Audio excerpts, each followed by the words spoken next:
spouse that is making a lot more money to contribute to that. I agree. I think that will be difficult, and you might see more people having to rent because there's not a lot of leases that I've seen. That'd be a great question for y'all. What are you seeing as far as leases go? Are you seeing that there's stuff out there, or no? We're not talking about leases on this. No leases. I mean, I get a lot of people reach out to me about leases. We have people that I refer. I would say people. I have great team members that I refer them to. Nobody on my team really does leases because there's no time for it. Just to be honest. There we go. So I second what Master Jedi is saying. Around area around Pflugerville, there are quite a few lots of prime development. So I was actually, this is good. I was actually out in Fairhaven today, which is Georgetown, and you get out to Fairhaven, there is nothing around it. Mm-hmm. There's a ton of land. The problem we run into is you got to get water out there, utilities out there. There's a ton of land on the outskirts, but the taxes are incredibly high.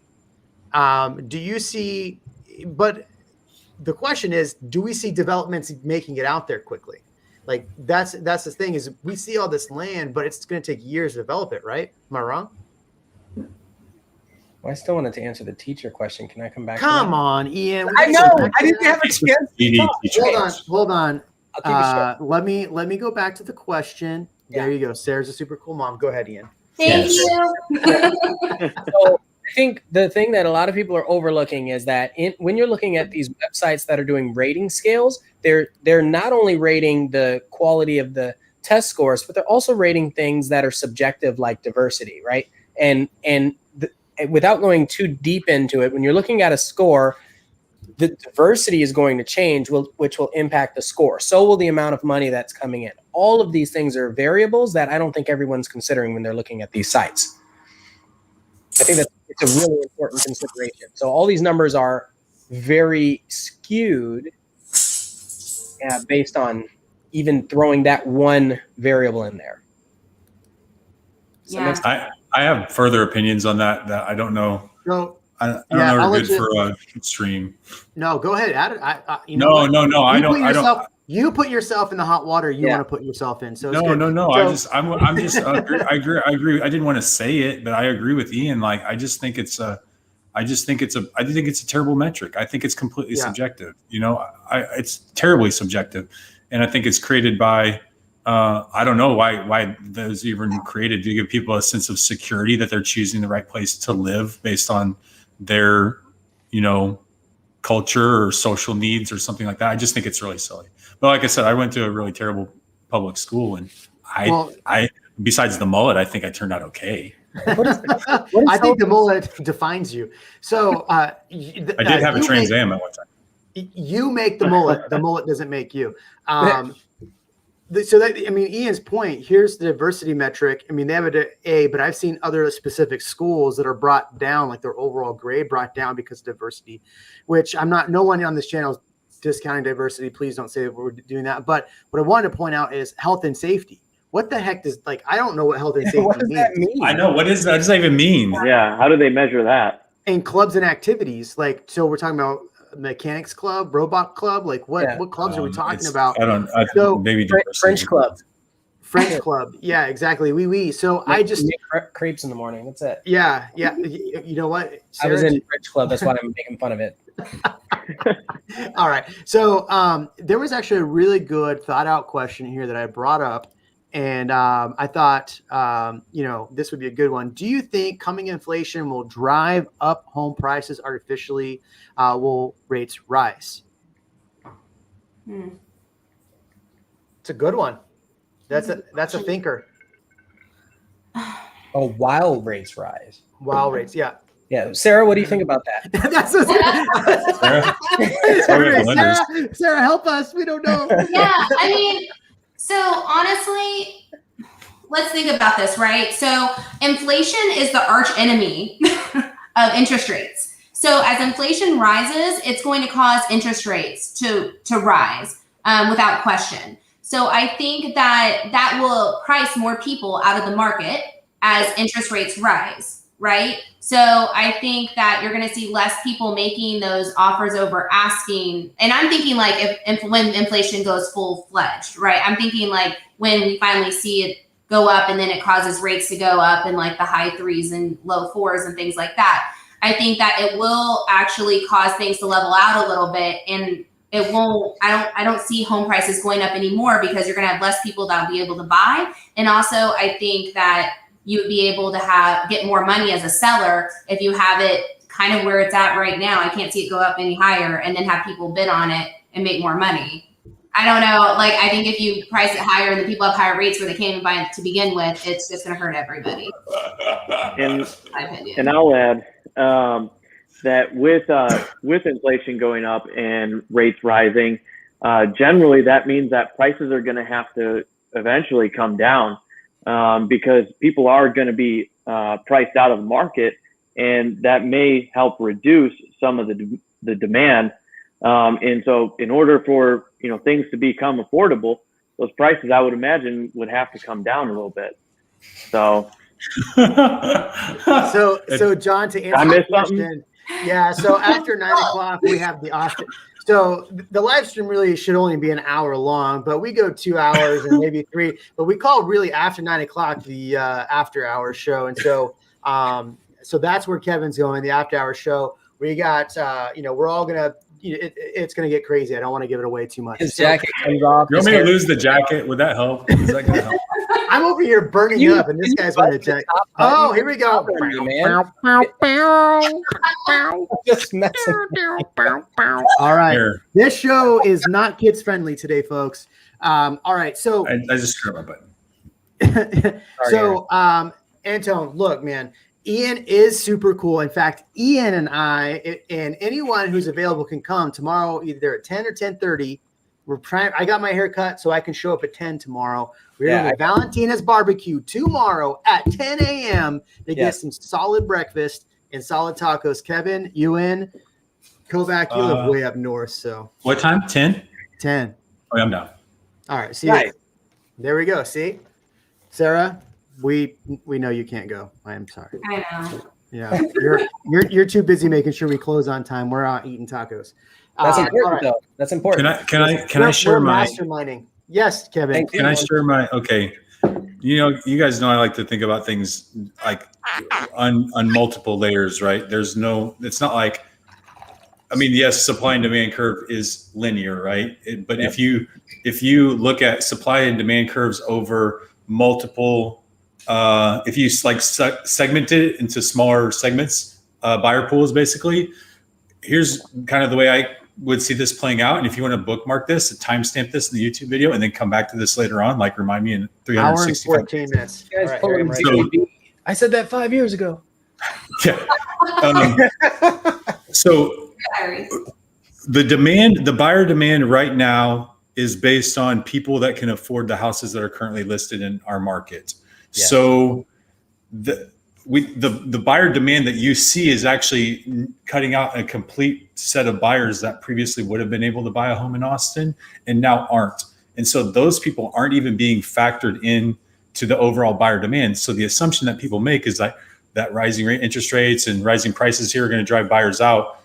It won't. So as the builders catch up with the homes that are being built in the price ranges that they're supposed to be in, like a $300,000 home or $275,000 home that was built, instead of it being now $350,000 or $400,000 when they're listing where it's supposed to be, then we can see the people that were originally supposed to afford those. Like, can you imagine? Like, you can't get an FHA buyer through a house right now, but those people are still going to want to buy houses. So as inventory increases, your assumption is that the demand that exists currently stays fixed while the inventory changes, but that's not true. As inventory increases, our buyer demand will increase at all price points for many, many different reasons. So even an increase in interest rates, I don't think my first interest rate loan was like 5% like years ago, and that was low. That was 20 years ago, and that was considered low. My second mortgage was 6.25%. So, I mean, you won't even remember that it was 2.75. You're like, man, I wish I could have bought then, but it doesn't change my mind because I'm still going to buy a house. I just think that these factors are so like non-issues over the next foreseeable future, 4 or 5 or 6 years, I don't see that they'll change anything differently. Our market will even out a little bit, but that's pretty much it. Ian, you were about to talk or drink coffee. I can't tell. I think of it like to align with what Kevin is saying. I think of it like gas prices. If you go back just 2 years, gas prices, people were paying $5 for a tank of gas. And then what happened as the supply and demand shift? People are now accessing EVs, and I think this is just a callback to our last week's discussion. Our live, we were talking about alternative sources. So when lumber becomes more difficult, they might start printing homes. There are going to be ways for them to continue building. But again, to Kevin's point, forever, people will buy homes. It does not matter the interest rate. And it does have to adjust based on the pool of buyers. But it will always be that people want to buy homes and sell homes. Well, and also it has to do with jobs, right? A lot of the influx too is because of all the job creation here. They have to move. They don't have a choice. So as long as, big companies keep moving here and need employees and executives, and it's not remote, they need to be here on site, then, we're going to have that buyer pool, and it's going to keep it. In just a short period of time today, I covered probably half of the geographic coverage of Austin.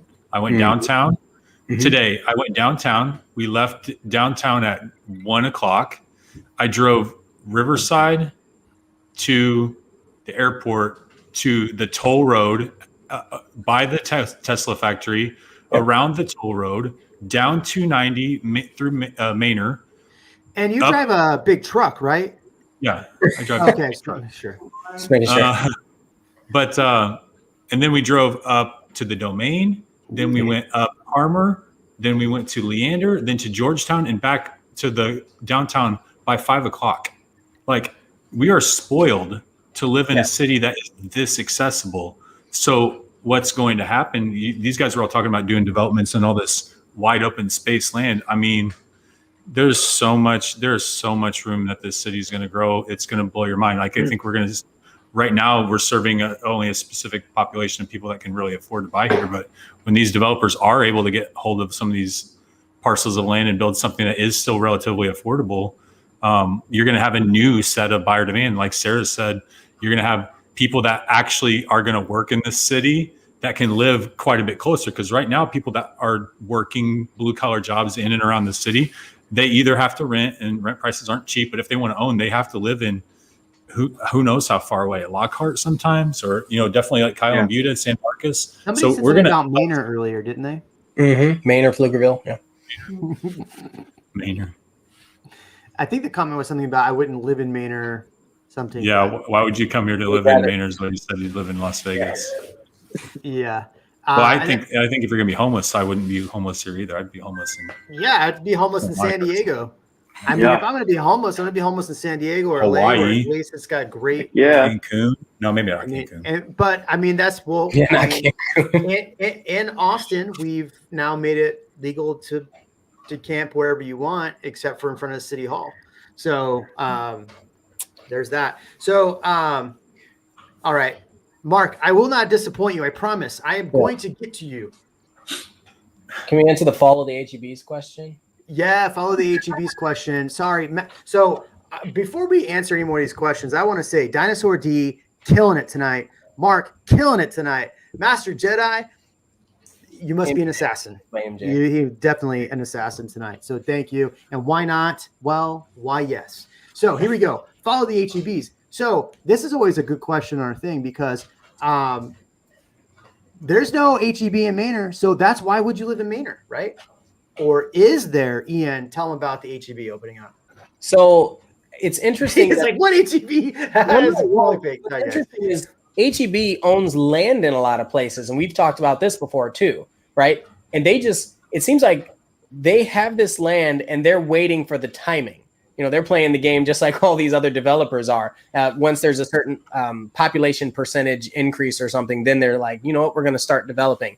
So I think to a certain point, watching the HEBs is actually a really good thought. But I almost feel like once you know about them, you're already losing. The area is already like once there's an like Lago. We've talked about Lago a lot, right? There is a lot of opportunity, lower priced homes. There's no HEB out there. It's 20 minutes to an HEB. But is there going to be one? That's the question. I don't even. They might have land. I don't know of any plans for them to build out there, right? Does anybody else? Just announced one off 29 in Palmer up in Georgetown, I believe. Yeah, but that's not Lago, you know. That's not Lago Vista or Manor. Jeremy, don't disappoint me. Same question. Kyle Hayes, Blackburn developer. So I just became aware of Blackburn developer. Have any of you worked with Blackburn? Mm-mm. Okay. I'll have to pull them up here. I guess they've been building and I called them to find out that inventory a couple weeks back. And they said they've been in Austin for 4 years. Never heard of them. Mm-mm. But Mr. Mark, here's the deal. $450 for 2,000 square feet in Kyle is now a great deal. Yeah. Because I just put a contract on a property for like a little over that for almost 500. So how are we even saying that right now? What? How are we even saying that right now? I know for Kyle, right? 500 in Kyle. I sold a home today. 4 years ago in Kyle for 165. Yeah. Someone said to me today, they said their budget was 250 to 300, and they said, "Well, if I'm gonna have to drive that far, I might as well go to Kyle." I was like, I don't think you have tracked what's been happening with these. Yeah, and this is why I've said over and over and over and over and over and over again. I will continue to say this: Kyle and Butte are the most underrated small cities near Austin because now, number one, the 45 extension that goes to Mopac. It used to take me from my house, and I live South Austin, to get to Kyle. It took me 30 minutes to get to like hometown Kyle, was his neighborhood, or Plum Creek. Now it takes me 20 maybe because they've opened up. It's 4 lanes all the way down. So boom, there you go. Dinosaur D says, Jeremy, dropping contacts like he's a real estate agent or something. Damn straight, homie. Hell yeah.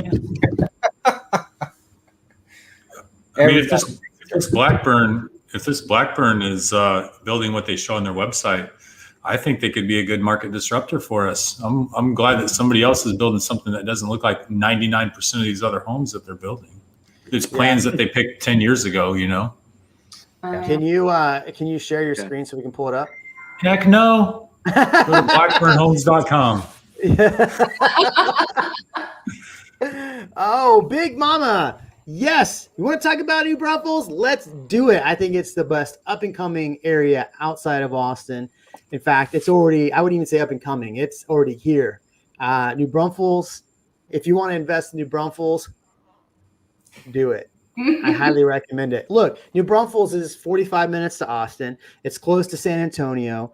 It's got a lot of great stuff. I got a friend. His name is Rad, R-A-A-D, Realtor. Find him on YouTube. He's got a great YouTube channel. Talks about that. In fact, he is going to be on one of my videos because we're doing a video on, I don't know, New Braunfels, maybe investing in New Braunfels. Big Mama, she called it out last week too. Good for you. I think so. Overall, in general, I think San Marcos, which is south of Kyle, and New Braunfels are 2 areas, green as well. I would highly get in those neighborhoods as soon as possible because I think it's a great. You got to tell them how to spell green. It's spelled green. All right. I don't know who added this, but I got it. Kevin, this is you. I did. Mm-hmm. All right. Yeah, show us Blackburn. Yeah, show it. I mean, they only have 2 plans, but it's like a nice Farmhouse. That looks like Bryson. Yeah. I mean, would I pay $450 for this house? Can you show us on the community or the map where they're located? Because I think they're off of is it Kohler's Crossing? Hello, internet. Yeah. You're streaming now? What's that? Oh, he's messing with you. Oh, I'm not. This is this new stupid laptop. I hate it already. I'm taking it back tomorrow. It doesn't really show where it is. It's just a little triangle. If you go to contact us, it might show the address. How do you use the internet? Yeah. All I know is HTML. Right. Oxford, Mississippi. No, it doesn't show where it is. We'll have to look it up for Mr. Mark. If Big Please Mom don't deviate. oh. What did I deviate from? This whole thing is a deviation. Afro-capitalist back. Good to see you again. Thoughts on Juro and Central Texas? Well, we are in Central Texas, but Ian has helped quite a few people. We've actually helped some people in Juro. Yeah. Ian more than I. What's your thoughts on Juro? Here's the thing. I don't want to offend anybody here, but if you stay out of Sonterra, the tax rate there is really high. Otherwise, the area will grow. It has to grow. It's along 35, and to me, that's the north version of Kyle and Buda, right? As far as what's on the way, Temple and Waco. So you're just north of Georgetown, 10 to 15 minutes, and you're halfway to Temple and almost to Waco at that point. So that ends up being a strong growth potential. I still feel like it's going to grow wide before it's going to go too far north. Yeah, you can still get houses in Gerald for $250 pretty easily. Aaron, what's your thoughts on Gerald? Aaron? Honestly, I haven't really made it out to Gerald all that much. But what I will tell you is what I tell a lot of people. You've driven through it when you go to the Magnolia store with your girl, right? Yeah, we just usually stop at Denny's or a gas station and then head out. But no, what I will say is that I tell everybody this. I grew up in a town 65 miles northwest of Chicago, and we were still considered a suburb of Chicago. And that's almost the distance between here in San Antonio and, that's way past up north of Waco. It's not far-fetched to believe that eventually the suburbs of Austin, San Antonio, they're going to merge. They're already kind of merging. And then, seeing Waco end up merging with the North Austin suburbs. It's just a matter of time before that ends up happening. Yeah. I don't want to get But Gerald's still a great point. Sorry. Yep. I thought you were done. Sorry, my bad. There are a lot of people I want to talk too about Gerald. Come on. Everybody gets a turn. Here's what I was going to say. There are a lot of people that say they look up Gerald on the internet and one thing shows up. One thing. And it's this tornado that happened in 1997. Is it Kevin's mullet? And Kevin's mullet. That was a tornado, yes. And it's just from Google Maps. So I think that's one of those things that people need to let go. Gerald is growing. And they have some deals that are outside of that community. There was one community for a long time, but now they have some more options. So it's a good opportunity. Because I don't want to leave out our two wonderful lenders, is 2.8% a good interest rate on a loan? I'm a new buyer and new to this. Well, if you need a good lender, there's two of them on here. I'll drop in their info later or on the replay, Mr. Antone. But panel lenders, preferably 2.8. Good? No? Yes? Fantastic. Wow. So it depends on what type of loan we're looking at. So if we're looking at a 30-year and it's a primary, then yeah, that sounds great. Take it. If we're talking about a 20 or 15-year, then I might shop around. But I think that's an excellent rate right now where the market is for a 30-year fixed. I love your answer. I might shop around. It's good. I might shop around. I'm going to think about shopping around if I were you. Yeah. I want to be honest. I think that's why Jeremy's channel is blowing up, because we try to stay that way. He stays that way. I mean, Kevin's mullet is out there, but it's still honest. In fact, it's probably the most honest thing. Aaron, you said 2.8 is a good rate. Do you agree with that, or do you agree with Sarah? Yeah, I agree 100% with Sarah. But when I say it's fantastic, I mean in the grand scheme of things, if historic interest rates for mortgages, 2.8. That's about as cheap as money gets historically, right? But yeah, today, based on your term, what kind of property you're trying to buy, it's great rates. But if it's a shorter term, you might want to look at see what other options you got. All right. So please keep your lender questions coming. I'd appreciate that. That way, Aaron doesn't fall asleep. He was late because he's taking a nap. So we're gonna make sure. I'm just kidding. I love so just so you know, I work with both of these people a lot because I love them. Number one, they're very honest with my clients. They've given us honest answers here. So these are two people that I trust a lot. So, yeah, Kevin's mullet. All right, I'm just kidding, man. I love you. I have a condo downtown Austin. I want to invest downtown on the I-35 corridor. Recommendations for residential. What about investing in lots? That's a fantastic question. I-35 corridor, I am highly going to recommend New Braunfels. Cat's out of the bag. Gentlemen and lady, anyone jump in, please. No, dead radio is not good radio. I wanted to give Kevin and Ian a chance, but I agree. I-35 is a great place, especially because you can reach everything. I shared my map. Can you share my map? Can you share my map? I don't want to share your map. Come on, please. Man. All right, there you go. This is relevant. That's the only reason I say it. So check this out. Kyle, look at his tabs. Look at his tabs. Don't worry about the tabs. Kyle, what's Palazzio's? Oh, jeez. Kyle down south, Gerald up north. Same distance from the city. Kyle and Gerald. Now, the other thing, Liberty Hill is blowing up. Yeah. Right? Mm-hmm. I don't think that's right, though. To the city, what part is he talking about? Round Rock? Gerald? Too Round big Rock, MSA. The part that matters. I'm talking about the domain area where Apple and Brushy Creek and all that stuff. Okay. Well, all right. Well, because somebody said earlier, Apple was 70%, right? Yeah. I would rather live in in Liberty Hill than Gerald, but go ahead. Well, and that's the thing. So Liberty Hill is, I would say 7 minutes less of a drive if you're going from the same place, right, from here. Because 35, the speed limit is what, 75 most of the way? So it's whatever your Tesla lets you drive. yeah, well, yeah. I got a ticket. That's a whole story for another day. In Georgetown. In the Tesla? Yeah, I know, right? I did. Okay, we had a whole conversation about that. All right, go ahead. Continue. So I think I love what Sarah said as far as along I-35 because this will take you. I looked it up. It'll go from Mexico to like Missouri or Montana or one of those places. Yeah, there you go. Somewhere really far north. So there is a lot of industry. As they build, they're going to continue building up and down here nonstop. And then if you look how close Temple is. That's another growing city, fast-growing city.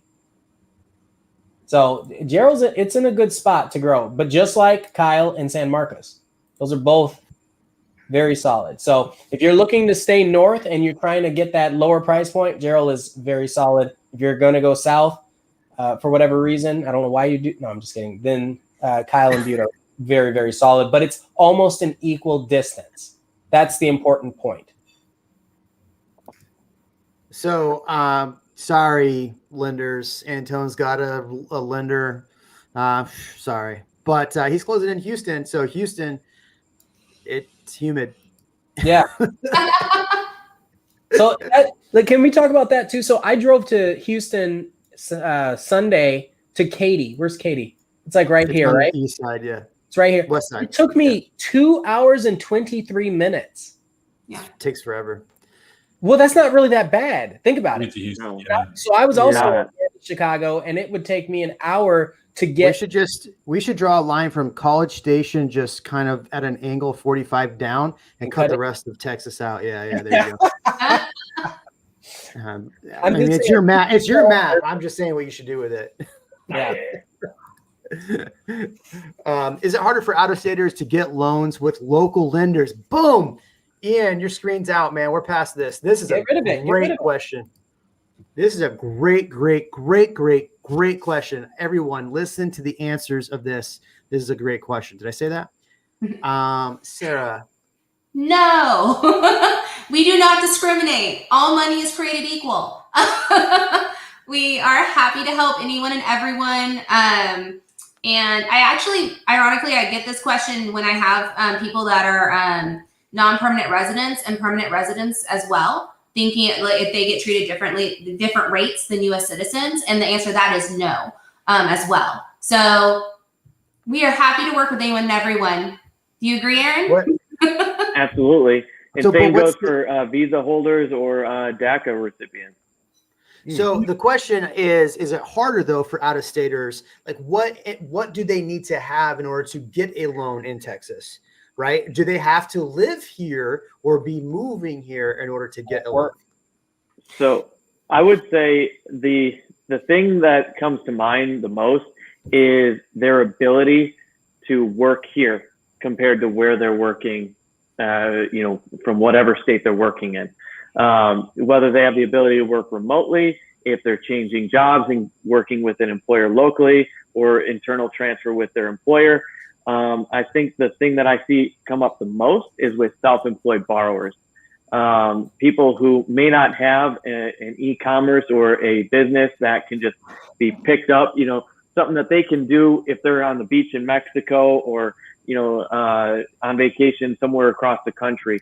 If it's a physical business that they have to uproot from where they're coming from and then reroute in Austin, that's one of those situations where it can be more difficult for them to relocate and buy immediately.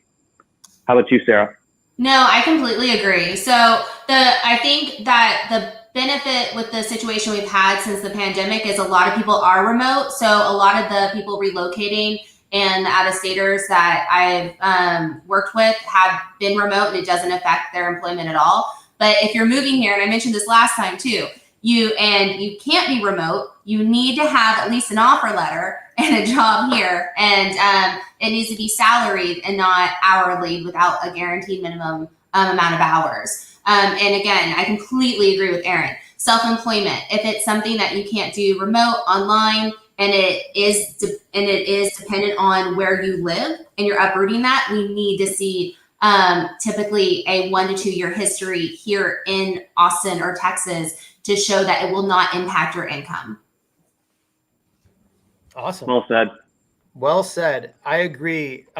Liberty Hill over Gerald. Sorry, Ian. I mean, they're different price points, but right, like very different.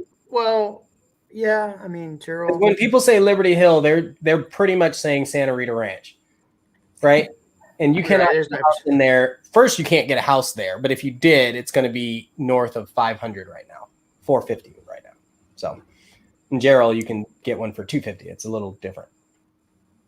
That doesn't, that's not to say one's better or worse. So there was a question in here. Sorry, we're jumping around so much. I love all of the questions, and I'm trying. Trust me, if I could get to every Dinosaur D comment, I would, or Master Jedi comment, I would. And Mark, I mean, I don't know those coordinates. We'll have to look them up, but thank you. I would get to it. But Jennifer wrote this comment earlier, and I think this is a great question. I definitely want to hear what Aaron has to say about it. City of Austin is buying hotels near Austin to house people who are experiencing homelessness. Do you think it will affect the sale price in that neighborhood? Radio silent. I didn't know. I didn't know that was a thing, to be honest. So that's news to me. Well, they bought one in Williamson County. They bought a couple. I thought they bought one at least off of I-35. Huh. I mean, I'll ask you this question. I mean, I drove around today too, and there's tent cities everywhere in this town, and I honestly don't know that it's affected any of the home sales around where people are camping in the median. So I can't imagine having them in a hotel that's better than them putting up entire cities in the median or under a bridge.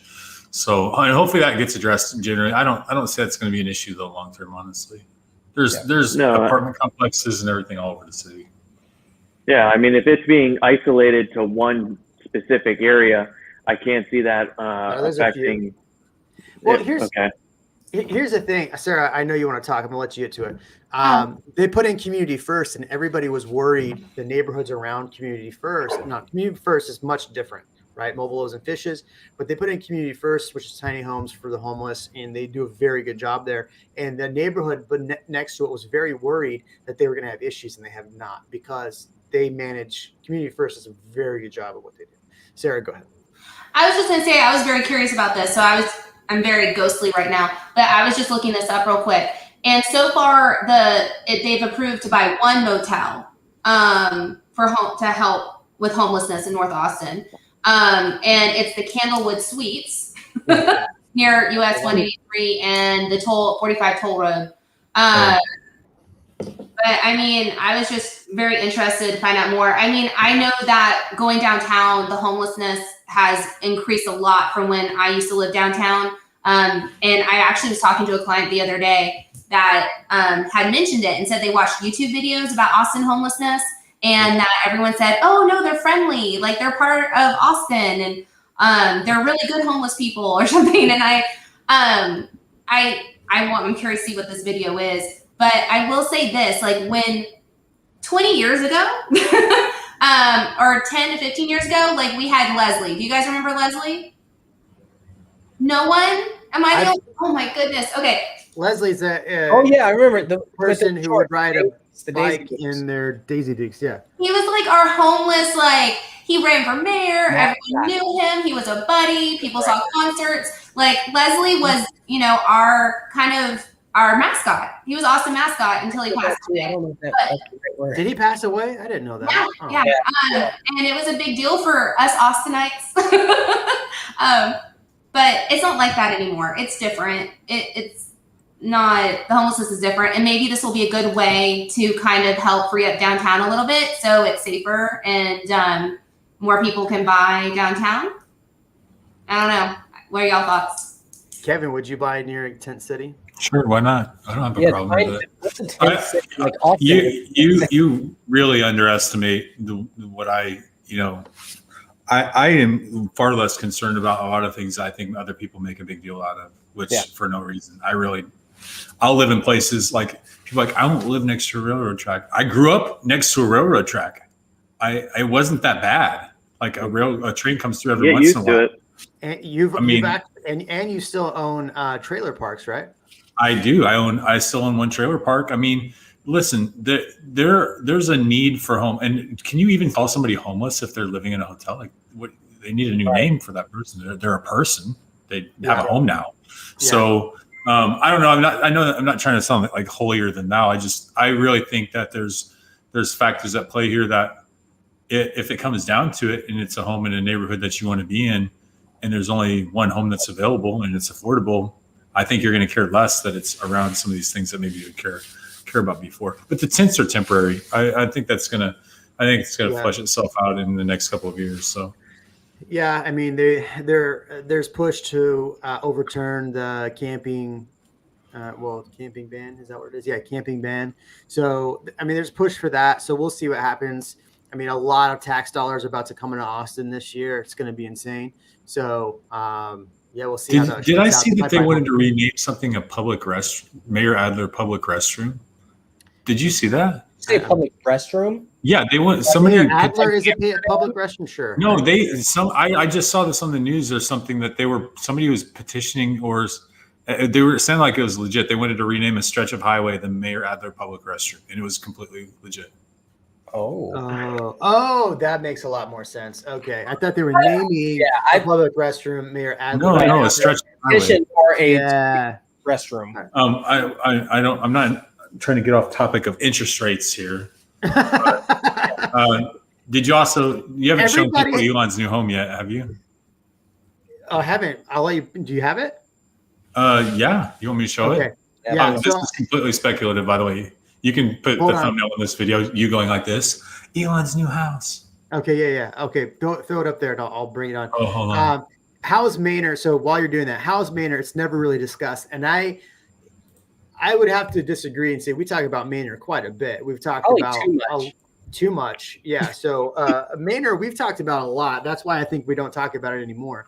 But yeah, if you're going to buy in Manor, there's a few areas that are fantastic for tax rate reasons. For the most part, tax rates are very high there. So that's the only thing to be careful of. We are going to get to Elon Musk's new home after this question. For out-of-staters that currently don't have a job offer, but can they get for out-of-staters, if they currently don't have a job offer, can they get FHA loan if it is their first house, considering they are renting in their state, in a nearby state? Aaron, answer that question, I guess. It's more about them having a job here, and the renting is, that it's not really in the picture. I mean, they would have to have a job here in Austin and show the ability to be here and working, unless they can be working remote. Whether it be FHA, conventional, or any other type of loan. They got to be able to prove that they're working, number one, and that they can work from either Austin or remote. I know the agent that sold that house. I know which house it is. He was posting on his Instagram today. Son of a monkey. It's not. I don't know that that's true, but I think that's it. That's pretty cool. I know the agent who sold that house. I know the agent who was working with him. All right. So wait, I have one more question. I'm not going to let Sarah answer this question, but I'm going to let her ask this one. Sarah, what are the requirements for someone who's self-employed, is a freelancer, in terms of applying and being approved for long, someone that works online in tech? So, yeah, I mean, so if you're self-employed as a freelancer and you're working online, so you're able to work remote, that's what I'm assuming from what you're saying, then you shouldn't have any problems. The main thing is we want to make sure that you've have been employed and have submitted your tax returns as someone that's a freelancer or self-employed for at least 1 to 2 years. The rule of thumb, we like to see 2. If you were working in that same tech industry prior to becoming a freelancer and you've done that for at least a year, then sometimes we can get an exception for that. And then we have a couple different loan options for self-employed borrowers.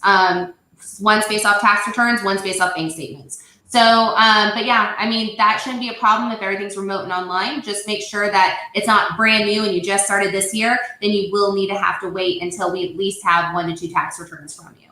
I've got a question for Sarah and Aaron. Yeah. Are you guys even processing any FHA loans right now? That is a great question. Yeah. It's a great question. Where and how? I closed one to this morning, actually, but caveat, it was in Temple. And that was the one where they were able to negotiate seller paid closing costs. So Temple, there you go. Yeah, so the ones FHA loans I've been doing have been in Houston, San Antonio, or Temple. I haven't done any recent ones in Austin, unless it was a new construction that went under contract like 6 to 8 months ago. Mm-hmm. Mm-hmm. Aaron, what about you, my friend? Closed on a FHA for down payment assistance in January. That was out in Maynard. As a resale. You did a DPA? They still have those? Yeah. I mean, I know they still have those, but people are accepting those. Like sellers aren't. Oh, that's not 800 over list price. I'm not going to take it. Yeah, it was out in Maynard. Out in Maynard. Maynard's a hell of a lot closer. Okay, that's good. Maynard's a hell of a lot closer to in Austin than Georgetown or Leander is. So don't say out in Maynard. For you, it's out in Maynard because you're in Round Rock. But. I think I don't know. I only ever go to Maynard to golf. So I think if you look at the distance, like when you map it, it's like the drive time. It's not any closer. Really? You can get from Georgetown to downtown Austin in the same amount of time from Maynard to downtown Austin. I guess it just feels more remote because it hasn't grown to quite the size of, say, Georgetown or Leander. Because of that HDB that's not there. The HDB that's not there. Hold on a second. So, okay, show the Elon house, and I'm going to show you the agent that sold it. He's on my Instagram. Show him. Yeah. First of all, we don't know that this is Elon's house, but Austin's most expensive home ever sold to an unknown buyer. I mean, if it's not Jesus Musk, then who is it? Like, who? It wasn't Joe Rogan. This makes Joe Rogan's $15 million house look like a tent city. Yeah. 9 acres, listed for $38.9 million, but they don't know what it was sold as. But look at this place. I mean, yeah, but it could also be like Larry Ellison. That's right? not the house. Where's the pictures of the house? So they posted one picture. You just have to see 9 acres. Oh, Lord. what's the address? I could probably Undisclosed. I saw it on Instagram too. England Volkers. So here you go. Carolyn. Okay. So Carolyn was the listing agent, I believe. So the buyer's agent, I'm going to pull on my screen. Hold on. Because I saw this on Instagram today. It was in his Instagram stories, but then I saw his Instagram stories already passed. But here's my friend Cord Shiflett. There he is in front of that house right there. Yep. Yeah. So he must have represented Elon Musk. Cord's been, so if anybody knows anything about Cord, he is an outspoken guy who says a lot of outspoken things in Austin. I tend to like him a lot, but he helps some very, very high. I have a feeling he helped Joe Rogan. The rumor already was that he was working with Elon, by the way. The rumor was that he was already helping him anyway. I thought it was, what's his face? Matt Sells Austin, Compass agent. Oh, no, I don't think it was him. I would have never thought it was him because he's a big Tesla guy. The president of the Tesla Club. Tesla Club, yeah. Ian knows the president of the Tesla Club because he's got a Tesla. Well, he has every Tesla. Don't even say it. No, seriously. We've talked about it. Matt Holmes is his name. Matt Holmes, yeah. He has every Tesla. No, shut up. Ian's so true. I don't know what I was talking about. So, man, we are almost at 2 hours. So the after show is about to start. Does anybody want to ask about Terra Vista? I have some really great things to say. Treviso. I got some great things to talk about Treviso. Some news in the Treviso. Jared, what kind of whiskey? Oh, that's a great question. So this is bourbon, but I just found this and it is the smoothest. So Noble Oak, if you want to go ahead and just send me a free, send me a few bottles or whatever. There you go. Possibly 200 people and they'll follow up. We're going to buy this now. Promo code Jeremy on their website. Try it. See what works. Right, see what happens. Yeah. I'll make that request. They're gonna say promo code Jeremy. Who's trying? Who the heck is this Jeremy guy? I bet Jeremy's sibling above. I would. You know what? Typically, I would, but they didn't have it at the old Costco. I buy it. So if you're not familiar with Texas, Costco does not have a liquor store in Costco here. You can't buy liquor in Costco, so you actually have to go to the little outsourced because you can't sell liquor inside a store. One of those crazy laws that Texas has. And the other thing is you can't buy any liquor at all. Liquor stores are closed on Sundays, and you can't buy any alcohol on Sunday till noon. So if you're really drunk at 8 p.m. and the liquor store's closed at 9, Ian's had this problem. He PM'd me like my car's not driving fast enough. Driving there fast enough.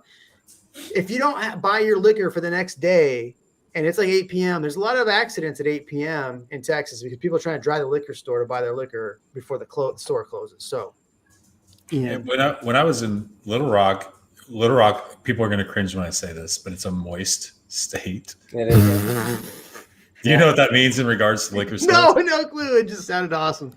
A dry county or dry state means that you can't sell alcohol, right? Oh. And then wet means that you can, and moist means that it's mixed. So there were in Little Rock, I actually think it was that there were no liquor stores there. So people were buying all the liquor stores that were around the area were like right at the county border.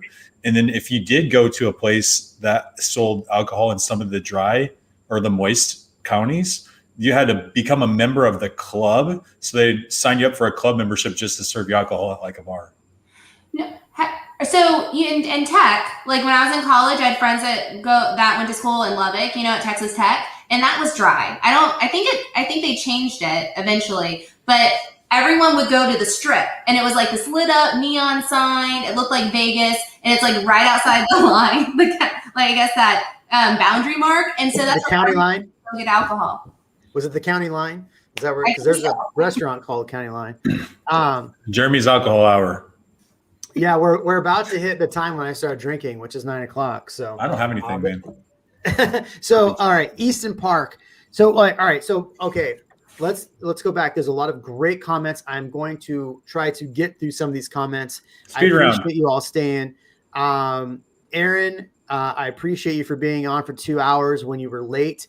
Sarah, thank you for joining. I realize if either of you need to jump off, that's fine. But this is the time right now. If you have that burning lender question, drop that burning lender question in. Otherwise, we're going to go speed round, and we're going to talk about why you shouldn't buy in Treviso. No. Is that right? Terra Vista. Whatever. That one place. What are we talking about? I can't remember the place. Okay, so here we go. Easton Park. Go fast. Aaron. Oh, wait. No. Sorry, Kevin. Go fast. Love it. Easton Love Park. it. But high tax rate. Ian. High tax rate, pretty high cost of entry. Buried in. If you want to get in there now, it's crossing 700. Relative to what they offer too. Yes, and so that's high. So we're going to start bashing. So what? I said, but it's and cool. Like I mean, it would be a great place to live, I think. But at the same time, you're paying for it. Yes, that wouldn't be my first choice if that's what you're asking. Yeah, it would not be your first choice. No, I would choose. Yeah, I agree. I would exhaust a lot of other options before I would land on that. Yep, I agree. Vistas of Austin, which is close by. It's a newer community. I'd rather go there. All right, there we go. Parkside. Oh wait, they moved. Parkside. Got clients under contract there. Sarah, you know them. Parkside by the lake, Georgetown. Do it. Go for it. Have you ever heard of Vizcaya neighborhood? Oh gosh, yeah. Yeah, everyone's heard of this guy. That is that's the Treviso of Round Rock right now. Treviso. They also have a 55 up section too. They do, but lots of crazy prices. And the reason why is because they advertise on billboards. Our tax rate is 1.8. People, seriously, it's like blue bonnets. You'd think they're pulling over, taking pictures of the sign. They don't believe it. That's so funny. Oh, I love you guys. You're so great. Sorry, Ian. I mean, the comments are just going. So, Vizcaya is boring, but low tax rate. It's crazy. The backside of Vizcaya actually backs up to West Haven and Fairhaven, which I just said Fairhaven's way out there. A great neighborhood to buy in because you can buy a home under $300K. But shameless plug. Who's promoting your club? Well, it's listed under 300K, but it's a bid. Oh, that's very true. Let's talk about that. So D.R. Horton is the builder out there. D.R. Horton also has Bar W Ranch, and what was the other one they have out in Leander? Bar W, and then there's one up in Liberty Hill on 29. Oaks at San Gabriel, right? No, they're in Rancho right now. Did you know that? Are you sure? Yeah, I'm positive. D.R. Horton's in Rancho. No, another one. There's another one up there. So here's what D.R. Horton's doing. So we have clients that are writing offers on their property. So they release like 6 lots or 8 lots, whatever it is, and they're all open to bid.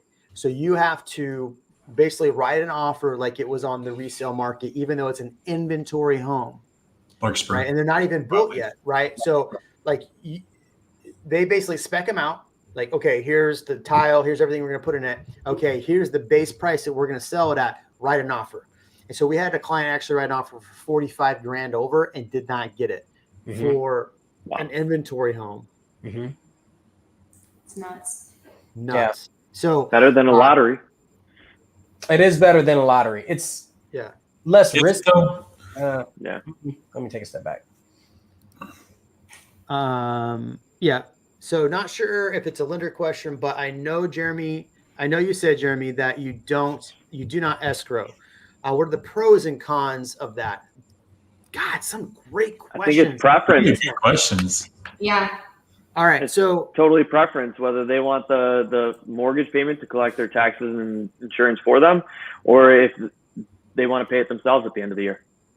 Yeah, I totally agree with Aaron. It's preference. And I usually see that it's based on how the client is paid. If you have make a lot of bonus, commission, or self-employed, I typically see those folks don't escrow because usually that money comes in at the end of the year, or they save up, they want to pay it then, and they want to have more cash flow from month to month.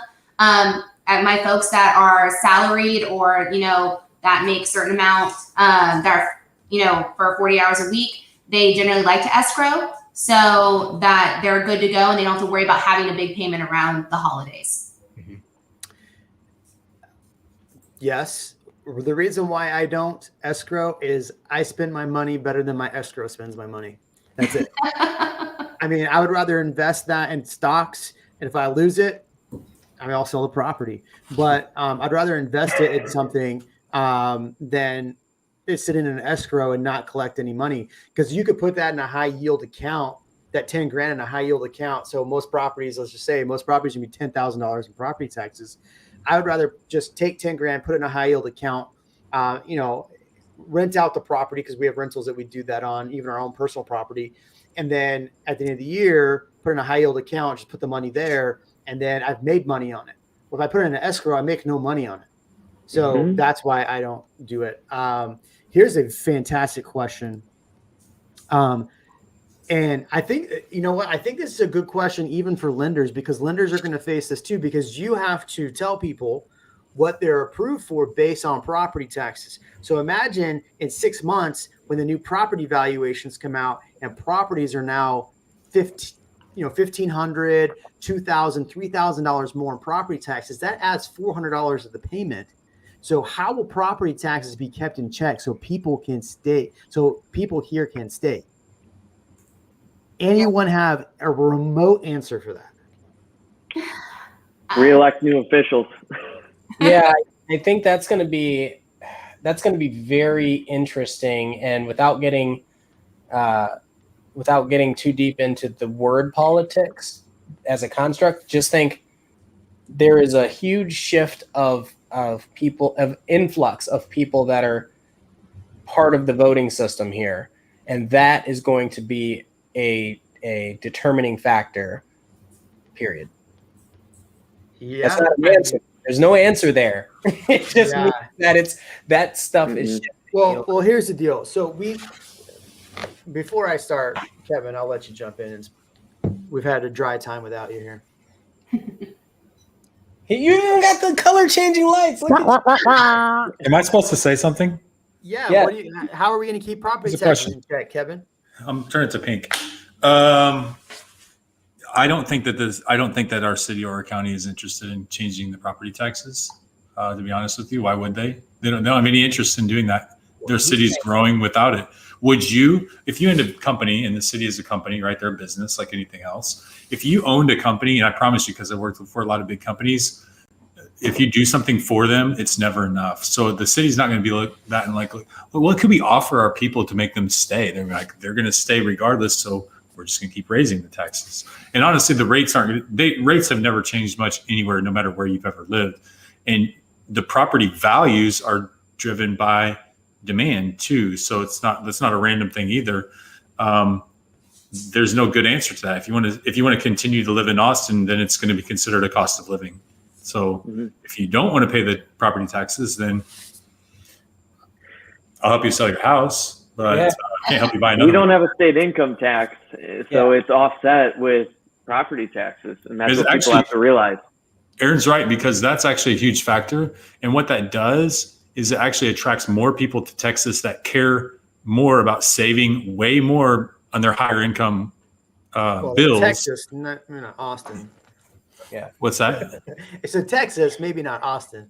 Well, I mean, but not paying state income tax attracts people that make a lot more money, right? So they're going to be paying more for these houses. It's just going to happen. I just think it's going to happen. Well, and the question was, how do you keep it in check? Not just how do you lower them, right? Right.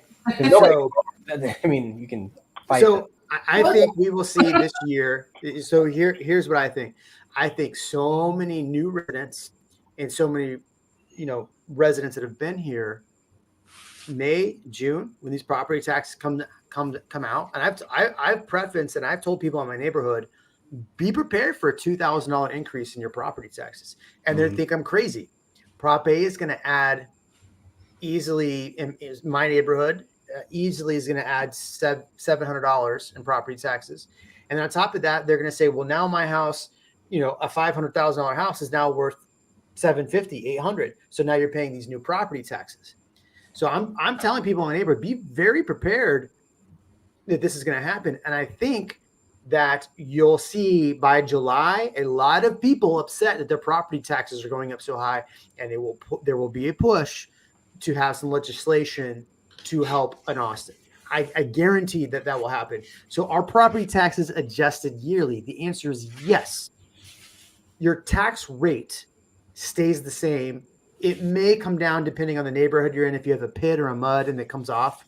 So PID's like a tax you pay for development tax, kind of like a Melrose tax. That will come off. The thing is, every year, so like my house, if they say it's $500,000 this year, but next year they say it's worth $600, they're going to try to raise my taxes arbitrarily to that $600 price point. And they do that every single year. You have two options. Number one, if you're buying a home as your primary home, you can homestead it, which caps that at 10%. They will still try to raise it higher than that. You will still have to do the second thing, which is protest your taxes. So you will protest your taxes yearly. I usually use 5-stone tax. I have tried like mad to get them to be a sponsor on my channel, and they will not respond to me. So screw 5-stone tax. You're out of here. You're out. You're screwing 5. And they changed their rates. So 5-stone tax, you're dead to me. So Texas Pro Tax, hit me up, dog, because we are going to get at this thing, and I'm going to help you get some more business. Friends, Jeremy AF and friends, go ahead. Let's hear it. I don't know what we're talking about, but go ahead. Just say something. Taxes. Yeah. Well, real quick, I would also like to say in the state of Texas, if you're a 100% disabled vet, you don't have to pay taxes. So if So you just be a disabled vet. What? So just go be a disabled vet. Yeah, you know. Well, It's 100%. So be careful. It's 100%. Yeah. Yes. Yeah. You can, because if you're 50%, you can still get a reduction. Depending on your level, you can still get a reduction, but it's not 100%. Or Yeah. go buy Yeah. a piece of land that's ag and exempt and put your tent on that land. That's By the way, we never talked about that earlier. Somebody asked that question about What was land, the question? investing in land on that I-35 corridor. Yeah, it's so far gone now. Who even knows? I I don't even go find it. He's probably gone now. Yeah, they probably left. It wasn't Kevin. I'm pretty sure it wasn't. Or Rob Trex. Kevin with the dance party lighting. I like what Rob said about Bastrop. Did you see that? I did see that. He said That that was a good- Bastrop that is was a very good- nice. The downtown. I filmed. Sorry, I'm talking too much, folks. But I actually filmed HGTV in Bastrop. Sorry, shameless plug. I was in HGTV. Kyle, what's up, man? We're gonna see you next. He's the one we're talking about. In Kyle. There you go. Property taxes. Sorry. Bastrop. There we go. Bastrop, a charming little hamlet east of Austin. Rob Trex, I'm going to ask you, I'm going to have my friends at Bastrop County reach out to you, and you can write all their promo plugs from now on and all their. That's really good. That was a good comment. This guy's been reading Shakespeare, Hamlet, Renaissance. Yeah. There's a Well, theme. I like the year drop too. I think he's right. And I know I'm very sure that Shakespeare wrote through THRU. Yeah.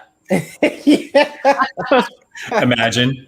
I like this question. 1.94 tax rate, high or the low side? You that's are on the low side, girl. It's that. City of Austin.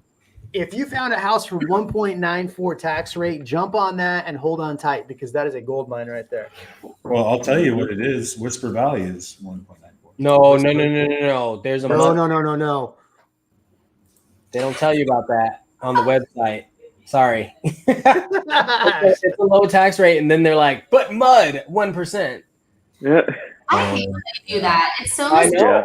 And that's the thing, people. I'm going back to hating on Zillow and Realtor. They don't tell you this stuff, so you have to call your Realtor, people. Wood Creek and Wimberley is 1.77. Well, this is a great Wimberley. Yeah.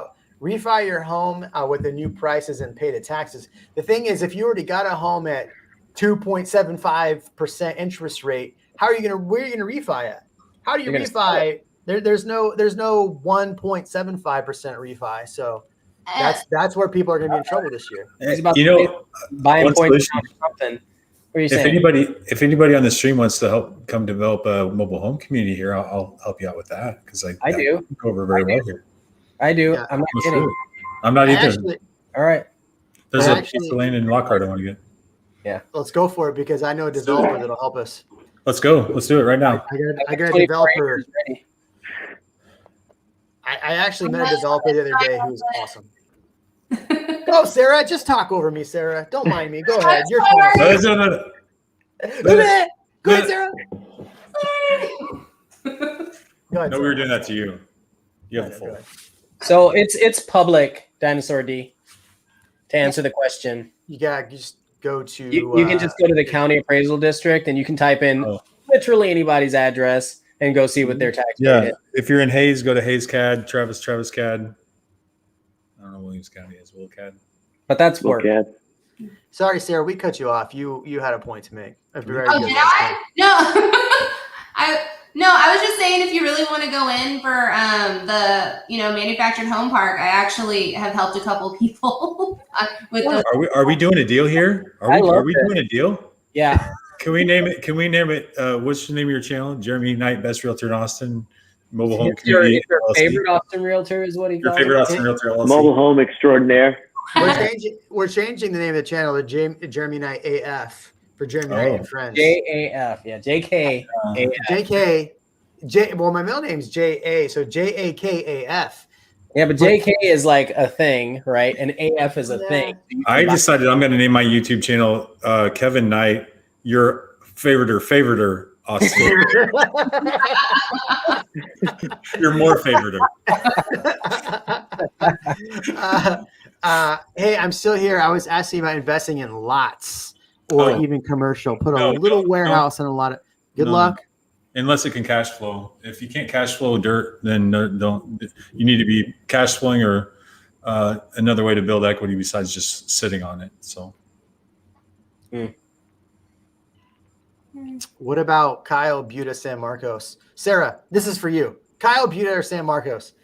What about Kyle Butte San Marcos? If you were to choose Which one? Pick one.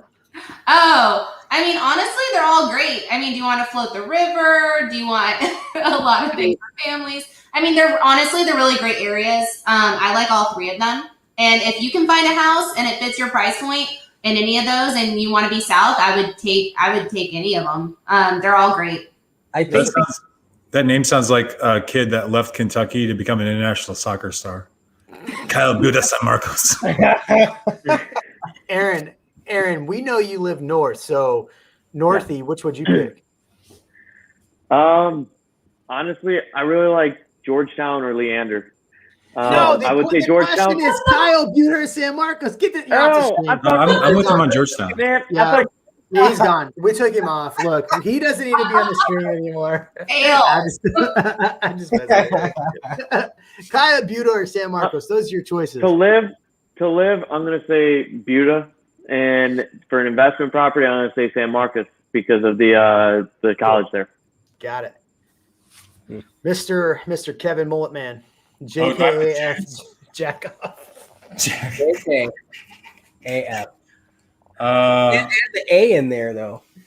I mean, I'm gonna have to go Kyle. If you've been to Kyle lately, I actually like what the city of Kyle is embracing the growth right now. 100% And I think that agree. they've got a really neat development area there, probably better than any of those areas. They don't have an In-N-Out burger yet, like San Marcos does, but yeah.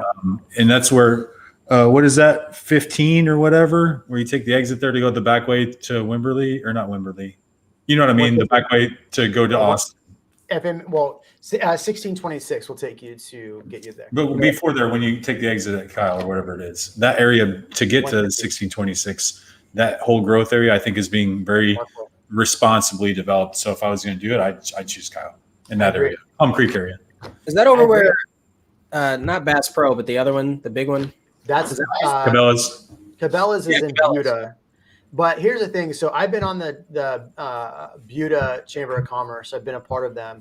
The Kyle Chamber of Commerce does a lot.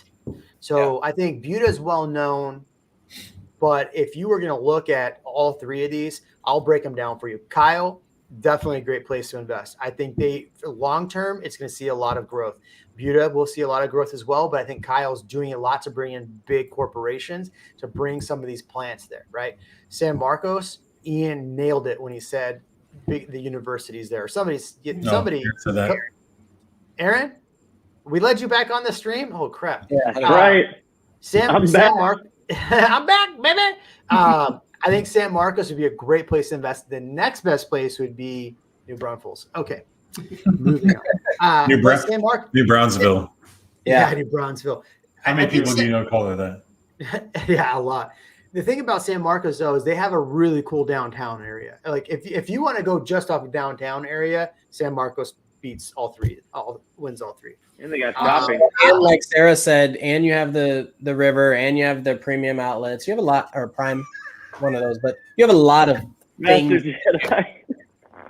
Aaron is underrated like Bastrop. I agree. I like Bastrop. Ian, Thank you. Kevin, we talked about Bastrop on the last stream. Yeah, a lot. I don't think that there's anything wrong with Bastrop. It's just that there's not a real easy way. I mean, 71 is a straight shot, but if you've driven on 71, it's not exactly, smooth sailing. I mean, it's just not an efficient way to get to Austin. There's other places. If you're going to stay in Bastrop, there's not a ton of places to work in Bastrop either. So I think it's growing a lot, but for different reasons. I would.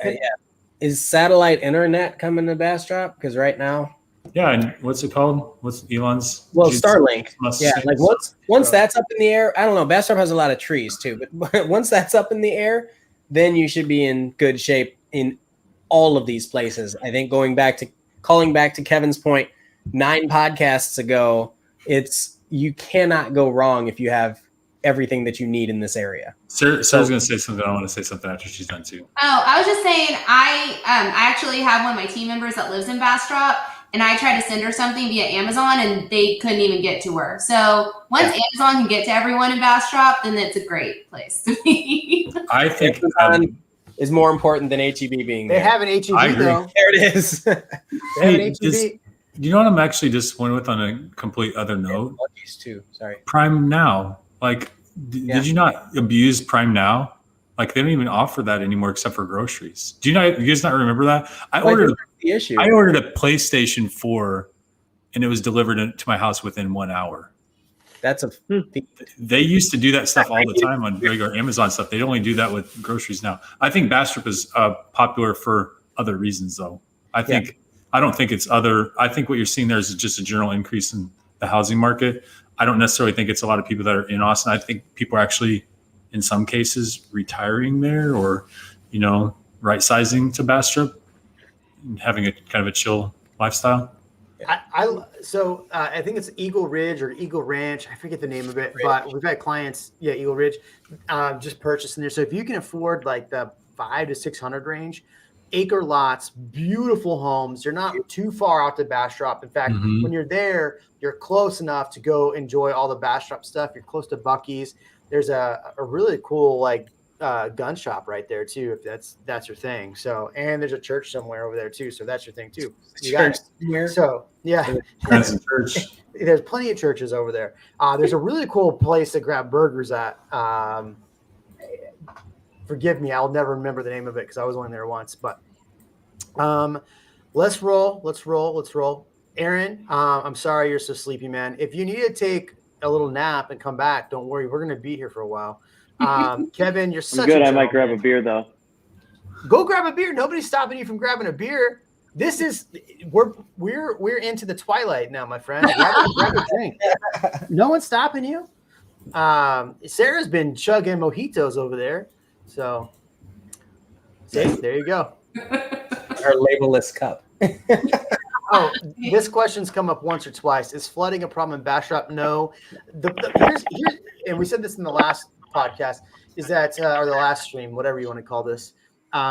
They're pretty well known for the fires that happened like 10, 15 years ago, whatever that was. Yeah, it was twice too, right? Yeah. And so some kids let off some fireworks. There's a big, massive fire. And that's been like the red eye or the black eye or whatever you want to call it of Bastrop. Other than that, I think Bastrop is a great place.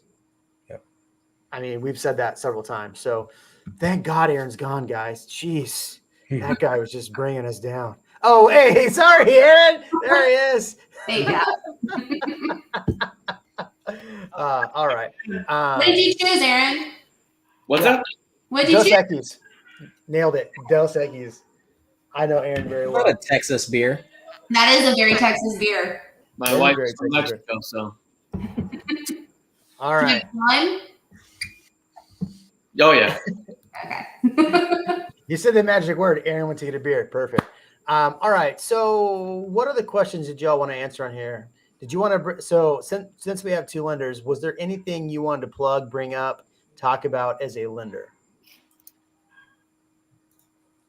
Aaron, you can go.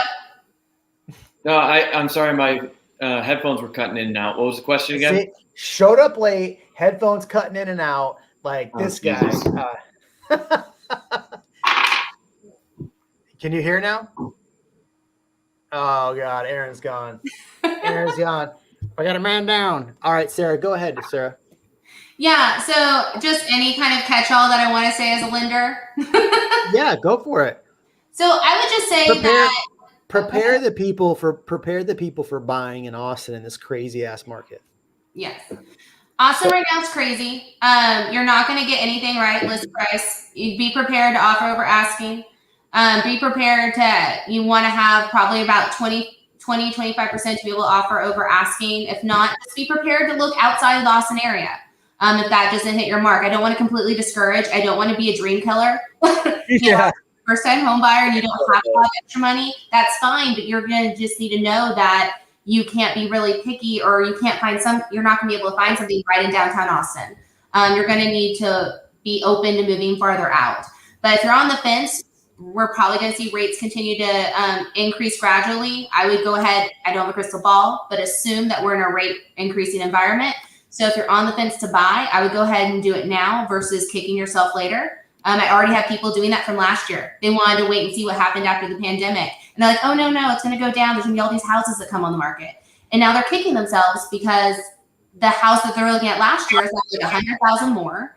And their interest rates are now starting to trickle up. So I would just say, don't wait. You're gonna have a serious cost of waiting on your hands. So if you're on the fence, go ahead and do it. And reach out to a good lender and get some great advice to help prepare you for this market. We've got a good lender question from Roy. If you can pull that up, Jeremy. Oh, my bad. I was group texting Aaron to see if his thing was working again. Roy, how risky is it to waive appraisals right now? Super. Looking in the 350 to 400 range, and it's alarming to see how much over asking price is required to be competitive. Roy, welcome to the Austin market, my friend. Aaron, can you hear me? Yeah, can you hear me? Oh, yeah, okay. So, Mullet Man, Kevin, since you're the dream killer, I heard my name earlier. Kevin, why don't you explain to Roy how risky it is for appraisals right now? Are you looking for a home in the $350,000 range, or is your budget $350,000 to $400,000? Because that's part of the question. Yeah, those are different. And your risk is like a funny word, because risk is not a finite answer across the board. It's based on your risk tolerance. So for someone that has a lot of cash, it's actually low risk to consider waiving an appraisal, because it's just the cost of doing business. If you are looking for a $400,000 house, you're going to put 20% down, and you only have exactly 20% down plus closing costs, and you're waiving appraisal, that is a high risk thing for you to do.